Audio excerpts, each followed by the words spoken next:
You space bastard! You killed my pan! Alright, so this is my review for Jack's Back from 1988. Honestly, I don't really remember how I caught wind of this movie.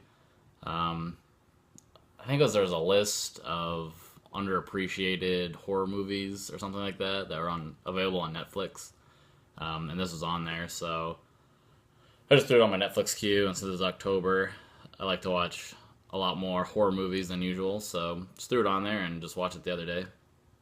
So I said it's from 1988, stars James Spader.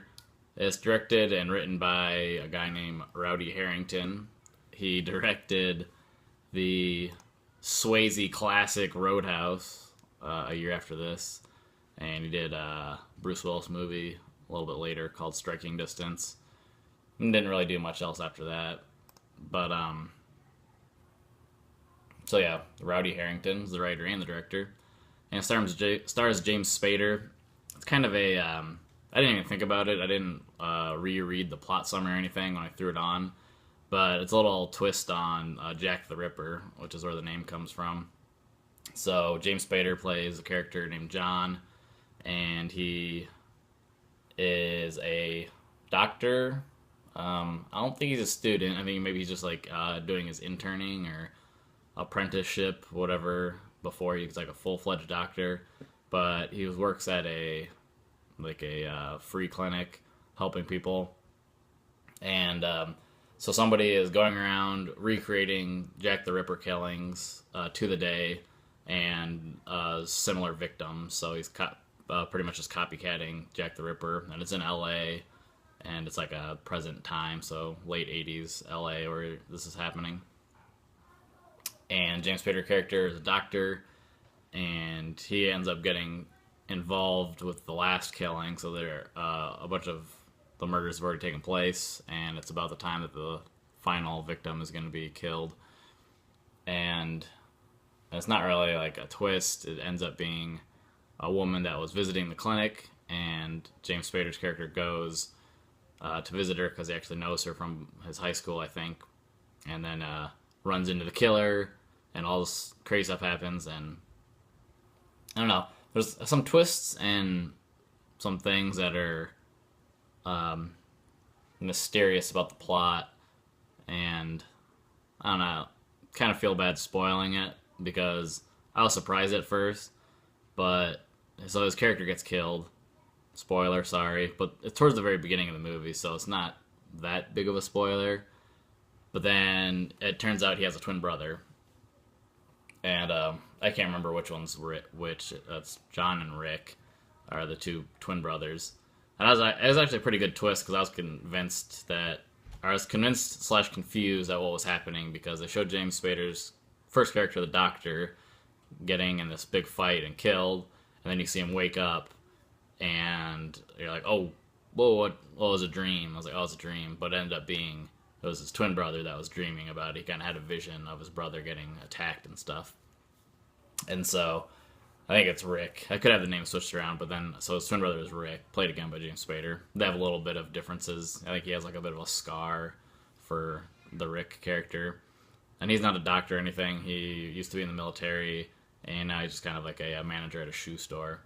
But he goes to the cops because they think that his brother was doing the killings, because he's a doctor and had like medical background, and then he killed himself because he ended up being hung. But he goes to the cops to tell them that he didn't do it. He had this vision of the killer and stuff like that.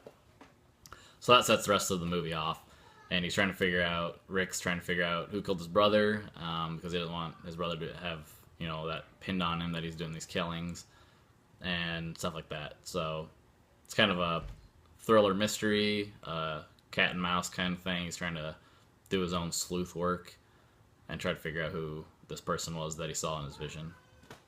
So I thought it had some pretty good twists. I was actually kind of pleasantly surprised. I was a little more into it because of the twin aspect. I'm a twin, and so I like that about it, although it was kind of sad that one of them died. But I guess I was a little more involved or invested in the story just because of that simple plot. plot point. Twins. So, but yeah, I thought it was suspenseful, a good crime thriller movie, and it's very decently shot. I'm assuming it's a pretty low budget movie. Yeah, I'd never heard of this, and I doubt many other people have. I think this is a very forgotten movie. It was not on my radar. I'm sure it's not on many other people's. And so I think it's a good thriller, and I kind of got a vibe of like a Brian De Palma movies, maybe something like Dressed to Kill. So if you want to see something, excuse me, if you want to see something like this but done better, I'd say go check out Brian De Palma movies. He has this kind of theme for a lot of his stuff. But if you've seen a lot of his things and just looking for something else, just, yeah, throw this on it. It works. And I couldn't really think of many other twin movies, with like 80s movies with like that twin theme and a copycat killer kind of thing happening. That's pretty specific, so I couldn't think of any movies. I kept thinking of the movie From Hell with Johnny Depp, because that, of course, is about Jack the Ripper. That's in the time of Jack the Ripper, though, in London. That's a really good movie, so yeah. I gave it a 3.75 out of 5, so it's a pretty good rating. And it's not going to blow your socks off, like I said. If you want to see something really good, go with Brian De Palma.